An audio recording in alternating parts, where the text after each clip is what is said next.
जंगल में रानो नाम की एक झगड़ालू कवि रहती थी। उसकी किसी से नहीं बनती थी, हर किसी से बात बात पे झगड़ा करने लगती थी। एक दिन जब रानो कवि घर के बाहर बैठी हुई थी तो उसकी पड़ोसी चिड़िया कहती, अरे क्या बात है रानो बहन, तेरी तबीयत तो ठीक है ना? तुम कब से बाहर बैठी हुई हो? सारे पंछी दाना लेने गए हैं, जाओ तुम भी दाना ले आओ। छोटी चिड़िया, मैं अपने घर के बाहर बैठी हूँ, तेरी छाती पे तो नहीं।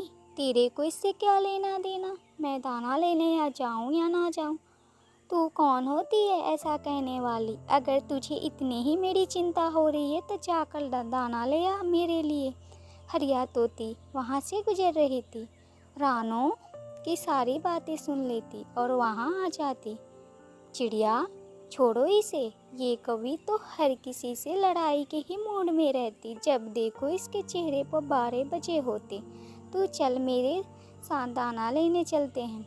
जंगल में रानो कवि के पति चिड़िया और हरियाली को मिलते हैं। कौवा भैया, तुम्हारी पत्नी रानो कवि सुबह से घर के बाहर बैठी समय बिता रही है। मैंने उसे समझाना चाहा तो वो उल्टा उसने मुझे लड़ बैठी। कालू कौवा, मेरे घर से दाना चुराई थी उसने। कालू भैया, आप उसे समझा देना, मेरा मिट्ठू बहुत गुस्से वाला है, अगर मेरे घोंसले की तरफ आए तो बात बिगड़ जाएगी। क्या करूं चिड़िया और हरियाली तोती, क्या करूं?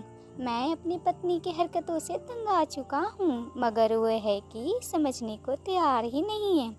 शाम को कालू कौवा जब घर वापस आ जाता, दाना की बोरी एक तरफ रख दिया, अपनी पत्नी रानो कवि से कहता, रानो, तुम अपनी पड़ोसियों से झगड़ा क्यों करती हो?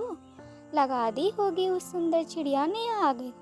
मेरी शिकायत तुमसे उस चिड़िया ने जब पंख लहराती हुई तुमसे बातें करती है तो मुझे बहुत जलन होती है, बहुत बुरी लगती है। हरियाली के घोंसले से दाना क्यों चुराया तुमने? फिर दोबारा मत वहाँ जाना, अगर पकड़ी गई तो पूरा मोहल्ला तुम्हें मार मार के कुचुम्बर काट देंगे। मैं किसी से नहीं डरती हूँ, जिससे जो करना है वो करे। ऐसा रानो कवि किसी का ना सुनती, रानो कवि से किसी का बात भी नहीं बनती। जब दूसरे दिन कालू कौवा दाना लेने जाता तो रानो कवि चिड़िया के घर जाती।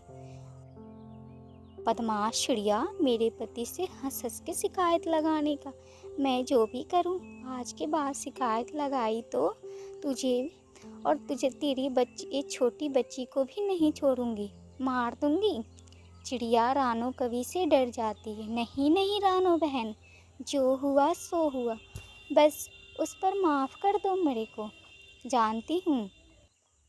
फिर रानो कवि हरियाली तोते के घर हो जाती।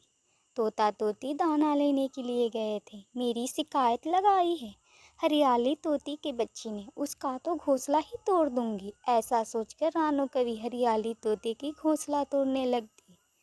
उल्लू ऐसा करते हुआ देख लेता है, भागकर तोता तोती को बताता है, देता है, जल्दी जाओ तोता तोती, रानो कवि तुम्हारा घोंसला तोड़ रही है, जल्दी जाओ।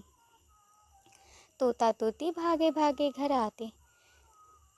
ये क्या कर दिया, इस बुरी कवि ने मेरा घोंसला तोड़ दिया, मेरा घोंसला तोड़ दिया, मिट्ठू जी बेघर कर दिया इस रानो की कवि ने, नहीं छोड़ूंगा उसे, नहीं छोड़ूंगा। गुस्से में तोता डंडा उठाकर कवि के घर जाता। निकलो बाहर बुरी कवि, छोड़ूंगा नहीं तुम्हें आज, तेरी इतनी हिम्मत, अब जा बात कर मिट्ठू से, शर्म करो कालू मम्मा, पंछी थोड़ी ना बात करती है मर्दों से, तुम जाओ उसकी चोंच तोड़ दो उस मिट्ठू तोते की बच्चे को। अच्छा जी, बुरे काम तू कर, लड़ाई मैं करूं, मुझे अब ये सब नहीं होगा। कालू कौवा बाहर जाता। यार मिट्ठू भैया, मैं तंग आ चुका हूँ अपनी पत्नी के हरकतों से, कान पकड़ता हूँ, उसे समझाऊंगा। अब क्या फ़ायदा उसे समझाने का, उसने मेरा तो घर तोड़ दिया, मैं भी उसका घर तोड़ूंगा। लड़ाई की आवाज़ सुनकर पड़ोसी चिड़िया आ जाती। मिट्ठू भैया, कालू के घर तोड़ने से तुम्हारा घोंसला तो नहीं आ जाएगा, तुम्हारा घोंसला थोड़ी ना बन जाएगा। मैं मदद करूँगा कल तुम्हारी। कल मैं घर बनाने के लिए सूखे तिनके और घास ले आऊँ दूँगा। तुम चिंता ना करो मिट्ठू। मिट्ठू तोता चिड़िया के बात मान लेता और वहाँ से चला जाता।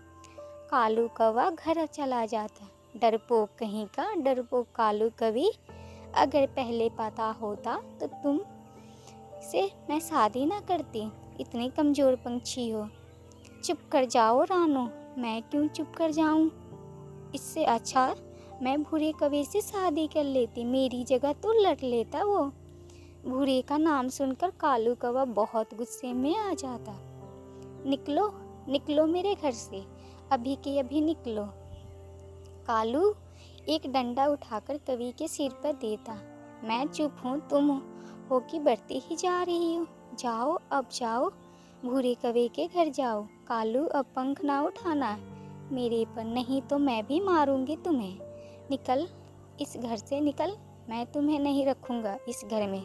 धक्के दे देकर कालू कौवा रानो के घर से बाहर निकाल देता।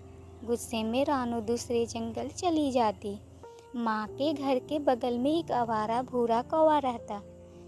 माँ माँ, कालू कौवे ने बहुत मारा मुझे, मार मार के घर से बाहर निकाल दिया। रानो बेटी, तेरी आदत के बहुत अच्छे से पता है, जो हुआ होगा दोस्त तुम्हारा ही होगा। दाने के लिए ऐसा बोल रही हो मुझे, अभी भूरे को बताती हूँ। रानो कभी भूरे कौवे के पास जाती। भूरे भूरे, दरवाज़ा खोलो। अंदर से भूरे कौवे की पत्नी निकलती। कौन है आप जी? मैं भूरे से मिलने आई हूँ। क्या मतलब? मैं शादी से पहले हम दोनों कमज़ोर पक्षियों की धुलाई किया करते थे। मेरा दोस्त है। अब वो मगर बदल गए हैं, काम पर गए हैं, सुधर गए हैं, अब किसी से लड़ाई नहीं करते।